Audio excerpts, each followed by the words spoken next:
Бәләде жоқ. Андан кейін арыз жазып алып 7-8 ай аким мемеге мэрияға бардық. Ал мэрияда о мына бүтем анда маршрутканы да айттық, остановканы да айттық, қошымша қылып жазылға деп жаздық. Бирок мэрден дагы эле бир ооз сөз жоқ. Келмек турган сөз жоқ. Bizde свет болды начар, трансформатор керек бізге. Трансформатор жоқ. Елдің бардығы свет болса кеш құрым күйбейді, нам бышпайды, чырақтай болып тұрады елдің бардығы. Biz өзүбүз ушул Кетмен-Төбө, Токтогул энергетиканын жүрөгү болуп туруп, ушуга окшогон аймактарыбыз бар болгондугу биз үчүн уят болуш керек. Балдарыбыз ошо жамгыр жагында шалпаңдаган бойдон барып, шалпаңдаган бойдон эле келип атат балам. Бизге деген маршруткага кирбейт. Мына комсомолго кирет, балдар түшүп кетет, бизге деген маршруткага кирбейт. Балдарыбыз жөө барат, жөө келет, өзүбүз деле мына кемпир басып шалпылдап жөө барып, жөө келебиз. Үйдөн тети асфальтка чейин алыс. Ушундан кичинекей биринчи класстын балдары барат, чоң балдар барат, кышында эрте кеч кирет, чөөлөр кыйкырат. А бизден балдарды комсомол маршруткасы албайт. Өткөндө эле менин кошунам биринчи класста кызын машина уруп кете баштады, сал эле жерден калды. Урматтуу кыргыз элим, урматтуу жердештер. Бир машина батпа, эки машина батпаган кичинекей таар жол, маршрутка кирбеген, кечинде жарыгы үлпүлдөп күйгөн, аялдамасы жок, кыскасы каралбай калган айыл. Бүгүн биз Токтогул районунун, Токтогул шаарынын Жыпром айылындабыз. Мына бул жерде биздин тургундар ушул маселелер менен мага кайрылды. Мен сиздерге азыр иштин чоо-жайын бардыгын жеринде чагылдырам. Амансыздарбы, жалпыңыздар? Дароо эле суроого өтөйүн. Мен айылдын баарын көйгөйүн бир сыйра көрүп, таанышып чыктым. Мына өзүңүздөр айттыңыздар. Аким келди, мэр келди, жана башка мына депутат болом деген адамдардын баары келип атат деп айтып атасыздар да. Көйгөйүңүздөрдү мына Сейит аке сизге айтайын. Жакшылап, маңызын түшүндүрүп, биздин райондун жетекчисинен баштап ылдыйкы жетекчилердин баарына түшүнүктүү кылып түшүндүрүп айтыңызчы кыска. Эмне маселе болуп атат сиздерде бүгүнкү күндө? Bizde маселе жол маселеси, эки машина батпайт. Ушул жолго свет керек эле, свети жок, салба орнотуш керек эле, булар жок. Мурун убада кылган айыл өкмөтү, айыл чейир жок, остановка жок бизде. Балдар эртеден окууга кеткенде маршруткага татыш керек эле, маршрутка жок. Балдардын баары кыйналып атат, эртең менен кол көтөрөт, тияктан комсомолдон келген маршрутка албай кетет, толуп алып кетет, албай кетет. 1,5 километр, эң жакын мектебибиз 1,5 километр турат. 1,5 километрге балдар басып барганча сааттан кетип атат. Анан дагы бизде маселе тротуар деген жок. Тротуар деген илгери 2000-жылдар эле бүт бары токтоп калган. Түрктөр куруп келатканда токтоткон, ошо менен айыл өкмөтү аны ойлоп да койгон жок. Ошо трансферди ошону унутулган бойдон калды. Канча жолу айтылды. Айыл өкмөтүнө, кийин мэр болду, мэрге да айтылды. Бирок бирдей иши аткарылбай атат. Бизде свет болду начар, трансформатор керек бизге. Трансформатор жок. Элдин бардыгы свет болсо кеч курум күйбөйт, нам бышпайт, чырактай болуп турат элдин бардыгы. Оокат жасай албайт. Бир трансформатор керек эле. Трансформатор илгери жок болуп кеткен. Трансформатор сураганыңыздарга канча болду? Бул боюнча бир жергиликтүү өз алдынча башкаруу органдарына, ошо айыл өкмөткө, мэрге, акимге бир кайрылуу кылдыңыздарбы? Кайрылганбыз. Мына биздин айылдар, биздин айылдар 20 күн мурун мэрияга барган. Мэрияга барды, ал жери жол жок. Мындан 3 ай мурун аким келген, анда да айтылган. Анда да айтылып, анда дагы сөз болгон, ошо менен угатта ошо менен тим болуп калышат. Келтирип багы жаза албайт. Туура жазайбыз деп коет, жок ошо бойдон. Биздин проблеманы эч ким укпайт. Биз айта беребиз, калабыз. Эркин айыл өкмөт болуп турганда акимди эшитип алып так ушу турган жерге келип кеткен. Трансформаторда коюлат, баары чечилет деген бирок эчтеке чечилген жок. Андан кийин мэр өзү келди өткөндө машина менен Чыңгыз айыл башчыбызды кошо эшитип алып келип, тетияктан биздин айылды общий кыян каптайт. Bir жылда 4 күндө 4 жолу кыян келген bir жылы. Мен лично биздин туалетибизди огороддо тоо күндүгүн баарын агызып кеткен. Мына айтыңыздарчы. Биздин пияздар Нурсейит деген эсинесен келип калган. Анда да эркин эчтеке чечкен жок, бирок Нурболот Замаким казып берген, бирок 4 жыл болду, ал арыгызда толуп калды. Анан биздин жолду көрүп атасыңар, алыс. Ушундан үйдөн тети асфальтка чейин алыс. Ушундан кичинекей биринчи класстын балдары барат, чоң балдар барат. Кышында эрте кеч кирет, чөөлөр кыйкырат. Биздин балдарды комсомол маршруткасы албайт. Өткөндө эле менин кошунан биринчи класстагы кызым машина уруп кете баштады, сал эле жерден калды. Тротуар жок, келе албайт, ошондон өтө албай чуркап өтөм деп машина. Сиздин балаңыз уруп кетти. Менин өкүл кызым баласын. Биринчи класста окуган кызым. Жөн өлүп калып жатат ал. Ошол жерде дайыр мөйкте ыкын акенин баасы көрүп калып, тартып алып калыптыр. Кызы калчылдап калыптыр.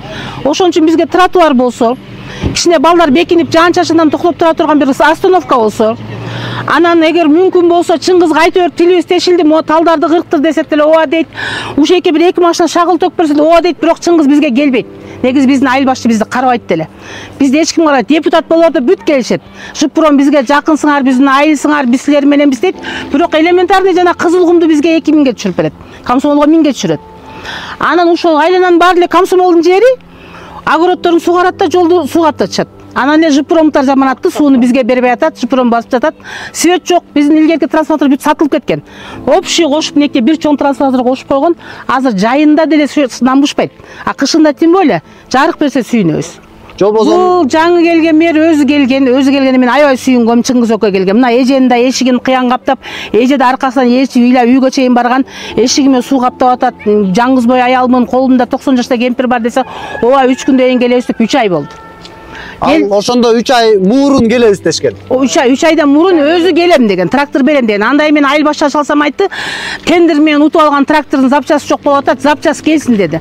Андайын чалсам запчасты салдык эле, копчусун көтөрбөй атат деди. Балай да жок. Андан кийин арыз жазып алып 7-8 ай аким эмеге, мэрияга бардык.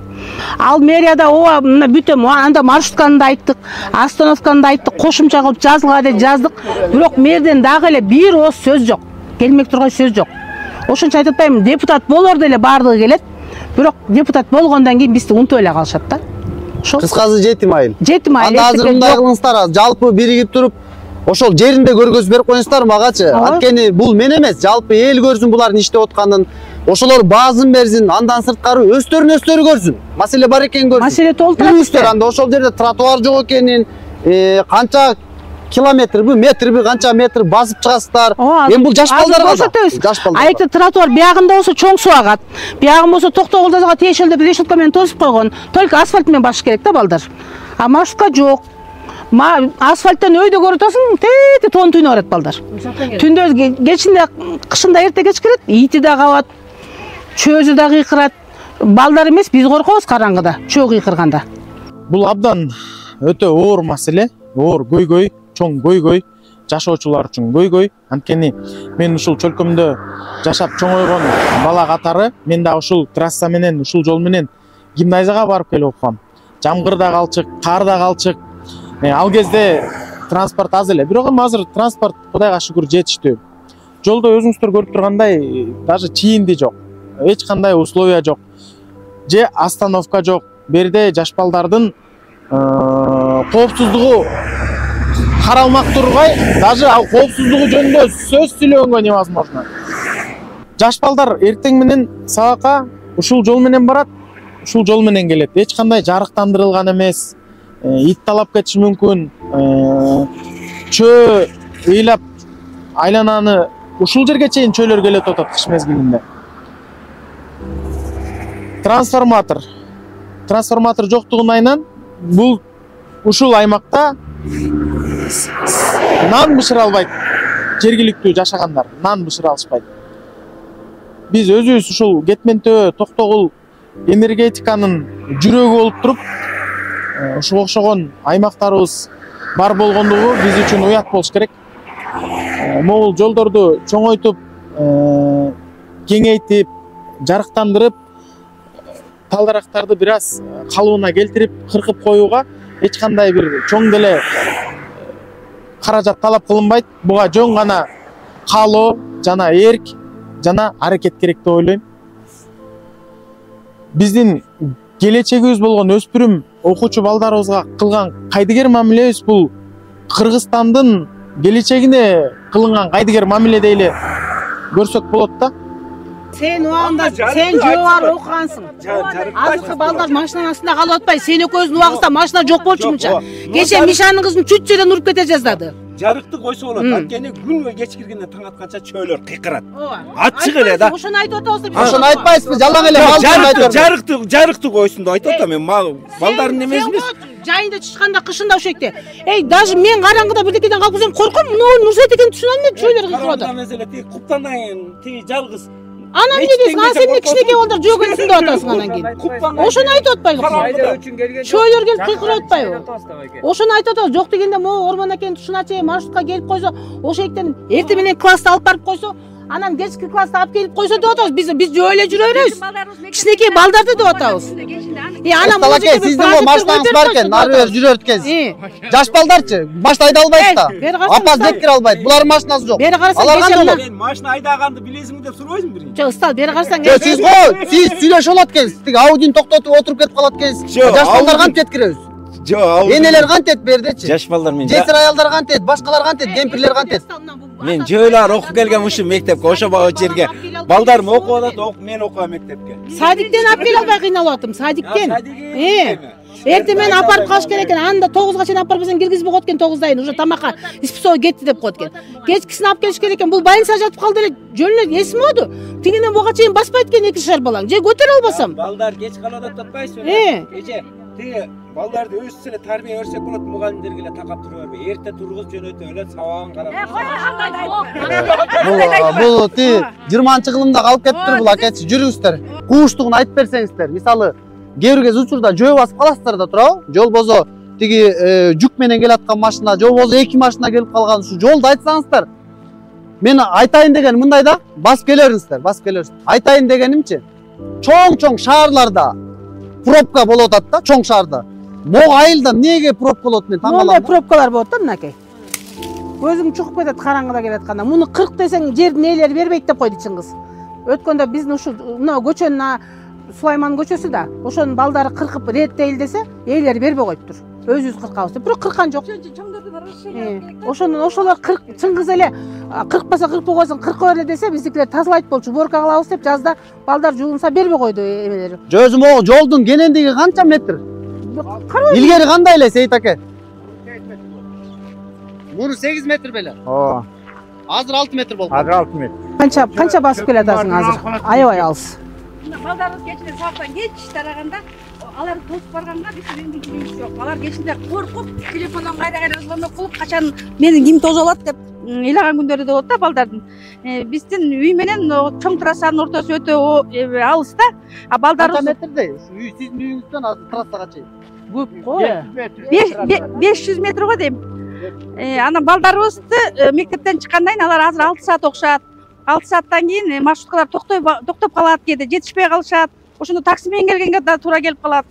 Балдарыбызды мектептен чыкканда биз өзүбүз тосуп алгыла деп балдарыбыз ыйлайт, бирок биз тосуп алганга мүмкүнчүлүгүбүз жок. Ошентип балдарыбыз ушу жолдон окууга барып келиши кыйын да бизге. Ошон үчүн бизге маршрутканы ушул айылга каттатып беришиңерди суранат элек. Суранганыңыздарга негизи баш аяк канча жыл болду ошону так айтсаңыз? Ушу маршрутка өзү негизи маршрутка каттан баштагандан бери эле. Ошондон бери. Ошондон бери кошуп биз мэрияга да барып келдик. Айылдагы аялдардын баары чогулуп, 3 ай мурун өзү мэрия өзү келген, келип өзү обещать эткен. Мен ошондо да суранганбыз, ушул маселе кайра унутулуп калбасын, ушул ишти бүткөрүп бериңиз деген. Менин үйүм кыян алган жерге жакында, анан быйыл жайында аябай дегенде жаан жаады. Ошол жаанда бүттүк айылдын суулары келип, менин дарбазаман кирип, эшигимдин алдыларын жөн эле арык болуп алып кетти да. Анан ошол убакта мэрия келип калган экен. Мэрияга өзүм чуркап барып жолуккам, айылдагылар менен кошулуп. Ошондо ал убада берген, мен эмени жиберем, чыңгызды жиберем, трактор берем деген да. Мен өзүм келдим, бүтөт деген. Өзүм келип атпайм. Ошол күндөн бери 3 ай өттү. Мен аябай ишенгем да. Мен өзү айтты. Мен өзүм келип атпайм. Мен келгенден кийин бүтүрөм. Эмне коркуп, мен келип атам деп айтты. Анан кайра биз 3 айдан кийин кайра да барып жолуктук мэрияга. Мэрияга барып жолуксак, мэр айтты, ага ар бир убакыт керек дейт. Алардын убактысыз келгенче биздин үйлөрүбүздү сел алып, биздин үйлөр кулап калса эмне болот? ана ар бир эмени ошо жөн эле биздин эшиктин алдына мындай кылып арык кастырып берип коюңуз деп суранганбыз. Ошо арыкты кастырганга 3 ай убакыт керек болсо, башка иштерибизди качан бүтөт? Эже өзү байкуш айласы кетип бир машина шагылтып. Анан мен өзүмдүн эшигимдин алдында кечке суу кирип, эшигимдин алдын аң алган үчүн мен өзүм 3000ге кум шагылдарды түшүрүп, өзүм жака кеткен сууну өйдөрөк кылып мынтип жолду мындай эмет көтөрүп алдым да. Анан ошентип жаным калды. Ошо эртең менен маршрутка жок, ушу комсомолдон келгенде толуп калат. Сен өзүң канчанчы класссың? 9 класска чейин бир жол маршрутка түштүңбү? Ооба. Качан түштүң эле? Жо айылыңан барып келесиң да дайыма турабы? Ооба, бул жактан көп эле барып келем. Жошо айылыңа бир маршрутка кирди беле? Жок, бул жакка кирбейт маршрутка. Ошо жолдон эле тосуп алабыз. 9 класстан баштап ушу трассага чейин жөө чыгасың, андан ары маршрутка отурасың, а? Ал жакта кандай? Жакшы эле? Ооба, ал жакта жакшы эле. Канча сомдон жол кирет сага? Жол кирет азыр 10 сомдон. Ошо окуучуларга 10 сомдон. Сен өзүң тааныштырып, маршрут болсо жакшы болот беле, болбойт беле? Ошо жөнүндө айтып берчи мага. Жакшы болмок. Маршрут болсо? Азыр кандай барып келип атасың? Бутуң чарчаган жокпу? Чарчап барып эле анан уктап калып аткан жоксуң сабактарда? Жок. Жакшы окуп атасыңбы? Светибизге деген нан бышырбайбыз биз. Азыр мен мисалы үчүн газ менен гана пайдаланам. Светке нан бышпайт, оокат бышпайт. Кояйын, пенсиябыз кандан көрөк бизге оозубузга тыңыраак оокат дейсин деп, келиндерге жакшы көрүнөлү деп эле газ алып берип атабыз. Газ менен оокат бышырып атабыз. Илгери мынерде деген трасса бар болчу. Нурсейит аке. Бар болчу, балдарыбыз ошо менен барып келчү, өзүбүздүн балдарыбыз. Азыр неберелер болуп калды, бул трасса деген жок болду. Ташып барып, кайра алып келип атабыз. Балдарыбызды бирге, экиге окугандарды апарып алып келип атабыз. Калган эптеп илинип чалып. Ошондо жеке транспорт менен алып барып атасыздар да азыр? Жеке эле өзүбүз үйдөгү менен жеткирип, кайра алып келип атабыз. Кичинекейлеринчи. Чоңдорго өздөрү барып келип атат. Чоңдордор. Момундай эме бар болчу, кийин эле мына мынакка чейин чыгып алышты мынакей. Негизи бирок жөө жүргүчүлөр жүрүүчү тилке бар болчу. Бар болчу, мурда бар болчу. Союздун убагындачы. Ал болсо жок болду, азыр балдарыбыз барып келгенче бейсинабыз да. Балдар мине болду, аман эсен барып келдиби, жолдо мине болду депчи. Андан кийин мен өткөндө мектепте чогулушта айттым. Эме дегендер жана гайлердер мына мынеке турат. Мына үшөөгө турат. Бекинип алышат. Мынеке машина деген үйүлүп калат тедиге чейин. Биз балдарыбыз келгенге чейин машина токтоп калса балдарды көрбөйт да, кичинекей балдарды. Деп мен мектепте чогулушта айттым. Ушуларга закон барбы же жокпу депчи. Бар кыйратабыз, айке турбайт. Мына күндө турат. Күндө турат. Эмне эл арасында мындайраак турса коркобу билбейм. Элге келип турушат да. Ушунун жерин көргөзүп берип койдуңуз. Мына үшөккө турат. Үшөккө машиналарын коюп алат. Сүрөткө тартканын үшөрдөн ататты яка. Бияка өздөрү үшөккө турат, көрүнбөс. Шопурларга. Эки жакта эметип, машина деген, КамАЗ деген бардыгы үшөккө токтойт. Балдардан коркобуз чынында. Ал эми коопсуздук жөнүндө бирөө сөз кылып койбойт. Жок. Мен мектепте да чогулушта айттым мунучу. Ал турбайт. Андай мындай дейт, мына килейген КамАЗдар мынеке турат жолгочу. Ал эмес балам, бир жыл мынерден КамАЗ бензин менен кирип кетти да. Мына бул айды Кудай эле сактады.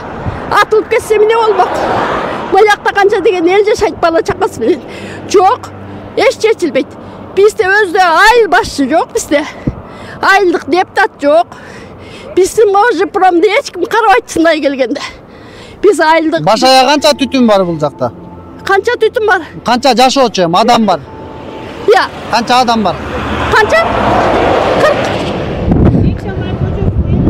40. Мооларды эметкенде көп билебиз, жетимиштей түтүн болуп кетебиз да, чындачы. Ошол аялдама аябай азыр керек, жамгыр жааганда кандай болот? Балдарыбыз ошо жамгыр жааганда шалпаңдаган бойдон барып, шалпаңдаган бойдон эле келип атат балам. Бизге деген маршрутка кирбейт. Мына комсомолго кирет, балдар түшүп кетет, бизде деген маршрутка кирбейт. Балдарыбыз жөө барат, жөө келет, өзүбүз деле мына кемпир басып шалпылдап жөө барып, жөө келебиз. Эгер комсомолдон толуп калган болсо, бизди мына жерден албай эле кетип калат маршрутка. Албай эле кетет. Биз өзүбүз дагы биринекин тааныш балдар келатса болбой, айланайын алып кет мени деп атып кетебиз. Кол булгалап турмай ушул жерде. Турмай ушул жерде турабыз. Тияктан келатканда, бияктан келатканда турабыз. Сабакка кечигип барып, билим толук албай, эми кыйналыш экен да. Сабакка кечигип келдиңерде пол жууп атышат балдар. Пол жууп атат. Эми албай эч нерсе эмес. Билим ала албайт да толук. Билим албайт да. Билим алгандан бурда барып келгенибиз бир эме болуп атат. Bilimine деле разы болуп калдык ой, балдарыбыз бир кетменчи болур, коюнайын билимин деле деп, эптебиде барып келсе болду, барып келсе болду, барып келсе болду болуп калдык. Бала деген келечек, билим деген эң биринчи курал. Ал эми ошону мэр акимдер түшүнүп атабы? Түшүнгөн жок. Эч ким бизди караган киши жок, чындай келгендечи. Бизде айыл депутат жок. Айыл башчы деген жок. Биз комсомолдон шайлайбыз, комсомолдон айыл башчысы деле. Кызыл Туудан айыл башчы шайладык, аяк деле бизди экинчи өгөй аялдын балдарындай көрүшөт да, бизде эч ким карабайт, чындай келгендечи. Билет биз арыз жазып да барганбыз. Келген деле. Бирок бизди баары карабай атат бизди. Карабай. Жок да, эч жол жок да, басканга эч мүмкүн эмес. Айла жок барып келет балдарчы. Такыр мүмкүн жок. Белги полосада жок. Муну мэр жакшы билет. Мэрге арыз менен да барганбыз. Мэр өзү да келген, аким да келген, баары эле келе берет бизге. Жөн эле айылчылап келе кайра кете берет. Бир эчтеке чечилбейт бизгечи. Жок дегенде бир күндө 4 рейс маршрутка каттатып койгулачы. Балдарды машина сүзүп атат. Кече биринчи классыңыз сүзүп кетти деп мэрге арыз менен да барганбыз. Бул мэр деле эмес экен, бул чын. Өзү басып келе, эже мен өзүм келип атам. Мен келгенден ишене бериңиз. Мына комсомолдо аябай Бегуланды кыян каптап, ошенткен мен жүрөм түшүп калды бизге да келеткенде. Бизге келчи да. Анан келген жок, барып карасам ичинде кумга толуп калыптыр. Анан мэрге айттым, кумга толуп калыптыр. Жайытта мал келип кайра толтур, топурак бош болуп электе катып калсын аленен. Каздырып берип кой десем, ооба өзүм келип көрдүм. Чыңгыста келди.